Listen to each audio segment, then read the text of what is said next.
Welcome to Figure Feedback. My name is Jeremy, and recently I was really surprised to see that Bambu Lab sent me over a few rolls of their new PETG-HF filament. That's their new high-speed PETG filament with high flow, and they sent me a roll of white filament like this one here.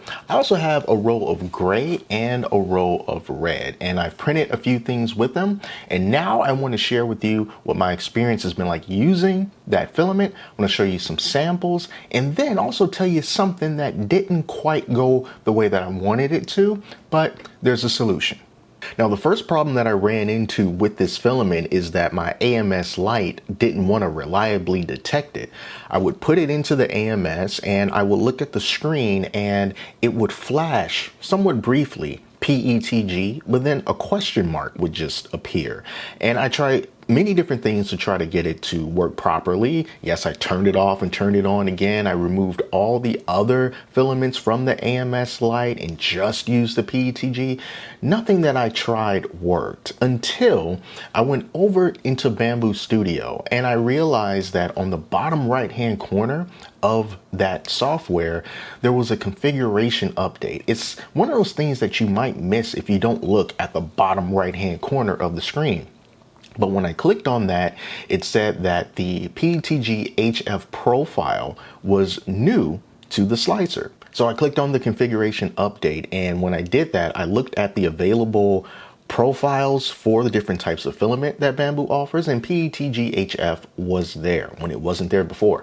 So I made sure to click on that, and like magic, for some reason, the printer started to reliably recognize the filament. So if you get this and you're having trouble with it inside of your AMS, make sure that you are updated to the latest version of Bambu Studio and make sure that you have the latest configuration update already applied.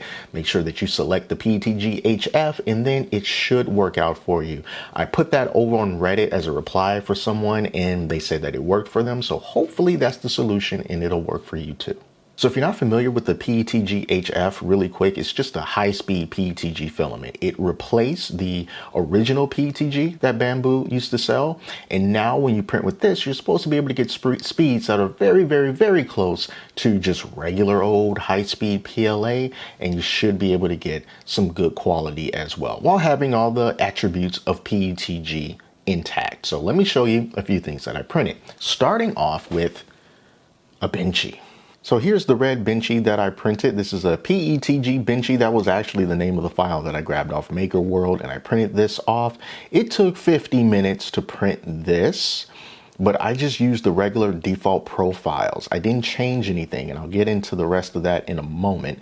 But just so that you can see how it looks right off the bed without any changes or anything, this is what that benchy looked like. You know, it's fine. It looks like a perfectly serviceable benchy. So, okay, great. So that's just a little simple baseline. So once I saw that everything was printing properly, I decided to try something a little bit more complex and something that is larger. So the next thing that I printed out using the red PETG is this shoe organizer right here. Now this is kind of cool. You know, you can put one shoe on the bottom and one shoe on top just to save you a little bit of space. And it has a few different patterns that it uses, and I chose this honeycomb pattern. I wanted to do the honeycomb pattern because, you know, it requires these very intricate patterns to be done precisely. And as you can see, they are not broken up. It is pretty darn clean. There's very minimal stringing. Like there's a little tiny string right there. There's a little tiny string right there. And by the way, it is recommended that you dry this filament at 65 to 70 degrees Celsius for about 8 hours. Bambu has that in red, bold print, dry before using. And I did dry this before using it. Taking a look at the surface quality of this right here, it's all right.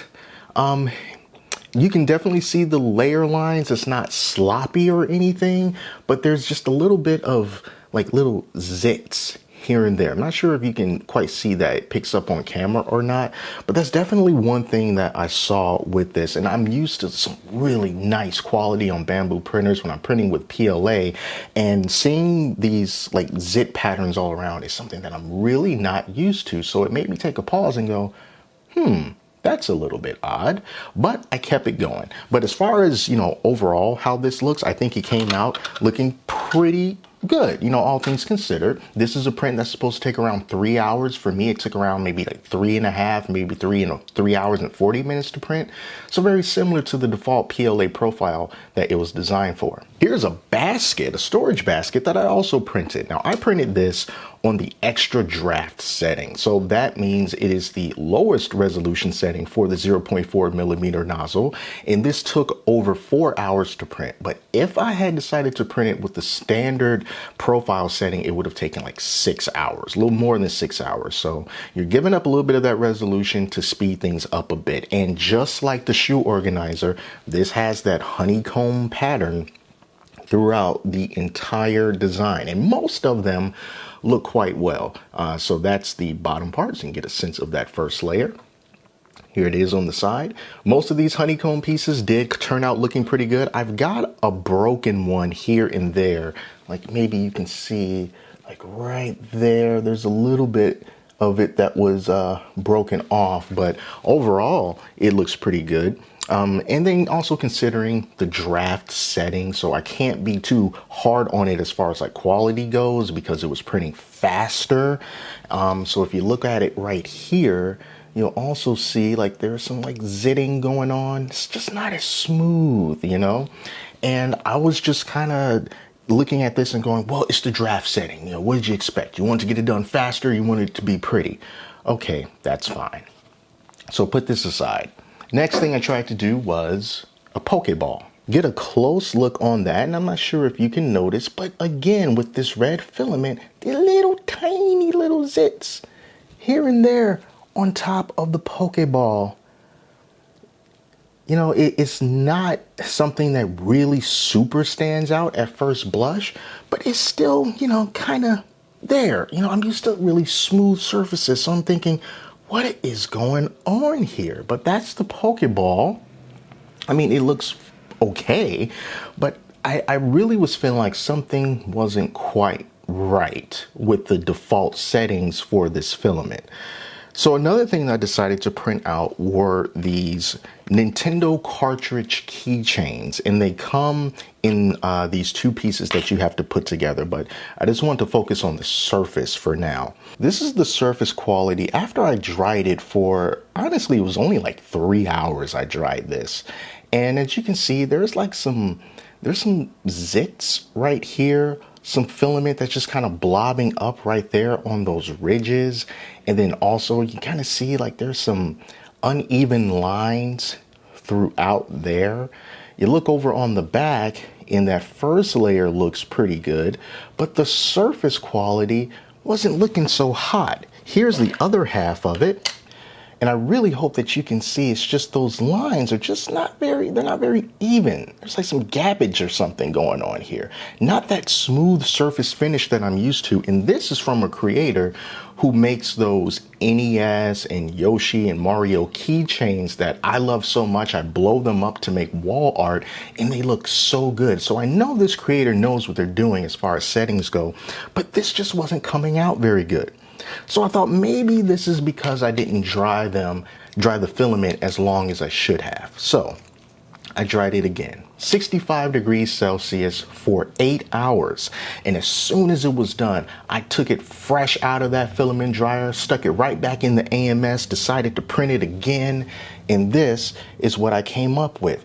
And it honestly doesn't look much better than what I just did. You can see the filament blobs along here. You can probably also identify these uneven lines there. Again, the first layer looks perfectly fine, but the surface quality, not very good. Here's the back part of it, at least not very good from what I'm used to with Bambu Lab and the A1 specifically. There's something funky going on with this top surface. And I'm trying to eliminate why is this happening. I did update the printer. It's on the latest firmware. Bambu Studio is on its latest firmware. But sometimes with 3D printers, when you update them, things can go wrong.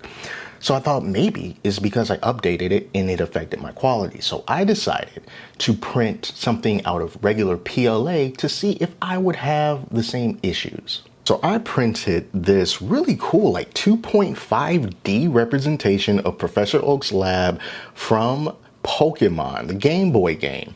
And when you take a look at this, I'm not seeing any of those issues that I saw with the PETG. There's no blobbing, the line work looks good, everything just looks nice and clean. And when you look at those bookcases there, it looks really, really good. Not like the PETG that I was previously using. And then there's the back. So you can see like those first layers, but this looks really, really good. So that kind of alleviated my concerns about whether or not the printer in general just wasn't working as optimally as it was before I updated. So I decided to print these Nintendo cartridges again using regular gray PLA instead of PETG. And this is what that looks like. It's way better than the PETG filament. And this is filament that I didn't even dry, like ever. And it looks better. It looks a lot cleaner. So this one is the regular PLA, and this right here is the PETG. And you can see, hopefully, that the PLA looks so much better, so much cleaner, so much smoother than the PETG one. And this is again using the default generic high-speed PLA profiles that's available on the printer, and it ended up coming out looking a lot better than the Bambu Lab PETG with the default settings. Here's a look at the back of these. So again, this one right here is just the basic PLA, and then this one is the PETG in gray. And once again, it looks better on the PLA version. So that led me to think that maybe the default profiles for this filament isn't quite as optimized as it could be. So after that, I decided to do a flow rate calibration. And if you're not familiar with that, it's basically when you go into Bambu Studio, you go to the calibration tab, you select the flow rate calibration, and you tell the printer to print out a bunch of pieces that look just like this. And it prints it with different flow rates. You pick the one that looks the best, and then you put that into the slicer, and then it'll print some more pieces. You tell it which one looks the best, and then it will create an individual profile with those specific flow rates that you've chosen, and hopefully you'll get a better result. So I did that, and here is the result of it. Here is the top. So this is with the flow rate calibration for that same PETG filament, and then this one is without the flow rate calibration. So this one is the one with the weird lines and the zits all like over here, but this one is a lot smoother, looks a lot better. And I can grab the other side as well. That's the bottom one with the flow rate calibrated, and then this is the bottom one without the flow rate calibrated. The differences are a lot more noticeable on the front half than it is the back, but again, this one looks a lot better. And the first layer, the surface, you know, they look very similar for the first layer. I think that they both look pretty decent, but the edge goes to the flow rate calibrated version of it. So based on my experience with this filament, I have to say that the prints I got from it are acceptable, but not up to that high standard that I've come to expect from Bambu Lab when it comes to their calibrations for the filament. After I did that flow rate ratio adjustment, things are definitely looking up, but just as far as slapping it into the printer and expecting it to just do all the work and have everything just be perfect or very close to perfect, it didn't happen this time. And maybe that was just my experience. Maybe you can get this filament and you get much better results out of the box. Those types of things happen. But I still want to give you my complete 100% honest assessment and show you exactly what happened when I was printing with this, exactly what I tried to do in order to rectify it. And there is a way to fix it, but in my experience, it just took a little bit more tweaking. So if you're interested in picking up this filament, I am going to have a link down in the description so that you can check it out.